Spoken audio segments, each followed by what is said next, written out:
तर मित्रांनो, हे मंदिर हातकणंगले तालुक्यात आळते गावाजवळ डोंगराच्या कुशीत आणि गर्द वनराईत वसलेले असे एक राम मंदिर आहे. आणि या जागेस प्रभू श्रीरामांच्या पदस्पर्शाने पावन झालेली भूमी म्हणून ओळखले जाते. तर असे देखील म्हणतात की 14 वर्षाच्या वनवासात असताना प्रभू रामचंद्र, सीतामाता आणि लक्ष्मण यांनी येथे काही काळ वास्तव्य केले होते आणि येथे प्रभू श्रीरामांनी गुहेत शिवलिंगाची स्थापना करून पूजा केली होती.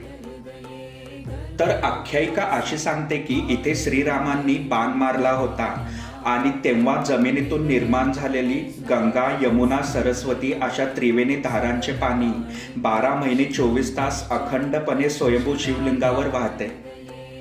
आणि मित्रांनो, हे ठिकाण 108 पवित्र शिवलिंगांपैकी एक ठिकाण मानले जाते आणि या परिसराला दक्षिण काशी म्हणूनही ओळखले जाते. आणि मुख्य वैशिष्ट्य म्हणजे या मंदिराच्या चारही बाजूला हिरवळ आणि घनदाट अशी झाडी आहेत, तसेच खळखळणारे छोटे मोठे झरे आहेत. त्यामुळे या शांतपणे असणाऱ्या वातावरणातून निघून जाण्याची इच्छाच होत नाही.